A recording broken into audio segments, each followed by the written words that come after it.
Who did Pilate send Jesus to? This is the question that we seek to answer today as we continue our verse-by-verse study of the book of Luke on Walking Through the Bible.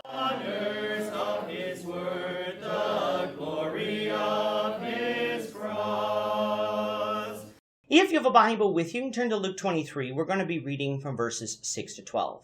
If you don't have a Bible, don't worry. Just follow along with us on the screen. The version that we'll be reading from is the New King James Version. So, Luke chapter 23, beginning of verse 6.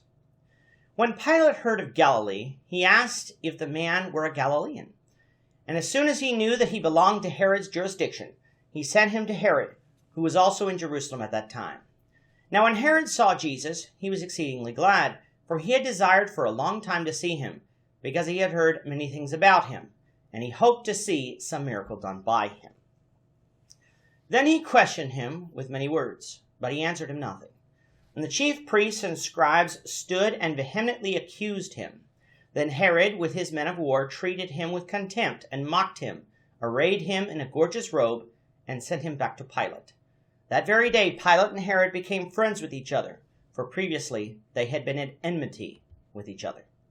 In our last lesson, we had the Jews take Jesus before Pilate. It is early morning by now on Friday. The sun had risen.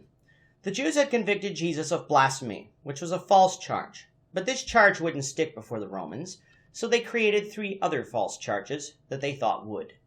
That Jesus was perverting the nation, leading a rebellion. That he was teaching that it was unlawful to pay taxes to Caesar. And that he wanted to make himself an earthly king. The reason that they thought these charges would stick was because Pilate had 2 main duties as governor: collect the taxes and keep the peace. When Pilate examined Jesus, he found Jesus not to have done anything wrong and told the people so. However, the Jews who had brought Jesus to Pilate complained, saying that Jesus had been teaching his doctrine all the way from Galilee to Jerusalem. Which brings us to verse 6. Pilate really didn't want to have anything to do with this matter. He knew why the Jews had brought Jesus to him, out of envy. Yet at the same time, he didn't want a mob to form. So when he heard about Galilee, a way out of this mess presented itself. So Pilate asked if Jesus was a Galilean. Even though it is not expressly said, from Pilate's actions we know that the answer must have been yes. As a Galilean, Herod the Tetrarch, who was the ruler over Galilee, had jurisdiction. It is not that Pilate didn't also have jurisdiction, but again, if Pilate could pass Jesus off onto someone else, he would jump at that chance. Now, had Herod not been in Jerusalem, that would have meant that Jesus would have had to have been taken to wherever Herod was. However, Herod was in Jerusalem, presumably because it was the Passover time. Now, we have seen Herod a couple times in the book of Luke. We first met him in chapter 3, when the story of the killing of John the Baptist was relayed to us. Then we saw him again in chapter 9, where Luke tells us that Herod desired to see Jesus because some had said that Jesus was actually John the Baptist raised from the dead. And then finally, we at least heard of him in chapter 13, when the Pharisees told Jesus that Herod wanted to kill him, to which Jesus referred to Herod as a fox. I don't know how far it was from Pilate's praetorium to where Herod was, but it was still in Jerusalem, so it couldn't have been far. When Herod saw Jesus, Luke doesn't tell us that Herod wanted to kill him, as the Pharisees intimated in Luke 13.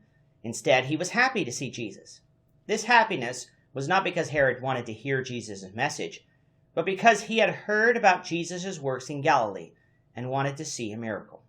In other words, Herod wanted to see Jesus put on a show. Jesus would not oblige, as his miracles were never performed as entertainment, but as a means to produce faith in the message of the gospel. Herod questioned Jesus, but again, Jesus answered nothing. Remember, Jesus was going to stand silent amongst his accusers, so unless the question was a question that he had to answer in order not to deny who he was, Jesus stayed silent. The chief priests and scribes, however, did not remain silent. They stood and vehemently accused him. Not answering the accusations led Herod and his men of war to treat Jesus with contempt and mock him. Why? Because they thought that if Jesus was a mighty prophet of God, certainly he would answer that those charges were false. Who knows, maybe he would be like Elijah and call down fire from heaven to kill the chief priests and scribes. But since Jesus said nothing, they mocked him.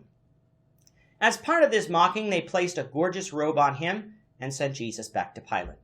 This robe would not have been the scarlet robe that the Romans would later dress Jesus in order to mock him, but a white festal mantle like the ones that the Jewish kings and Roman nobles wore on occasions. It was probably an old robe, one that Herod could part with. In verse 12, Luke tells us that from that very day, Pilate and Herod became friends with each other, for up until that point, there had been a great division between them. The cause of this division is left unsaid by Luke, but some think that perhaps it had something to do with Pilate encroaching on some of the jurisdiction of Herod. Thus, since Pilate sent Jesus to Herod first before handing down judgment, Pilate was showing Herod some respect. Whether this is true or not is immaterial, for at the very least, Herod and Pilate had a common enemy, and as they say, the enemy of my enemy is my friend. We'll continue with this story, the Lord willing, in the next lesson.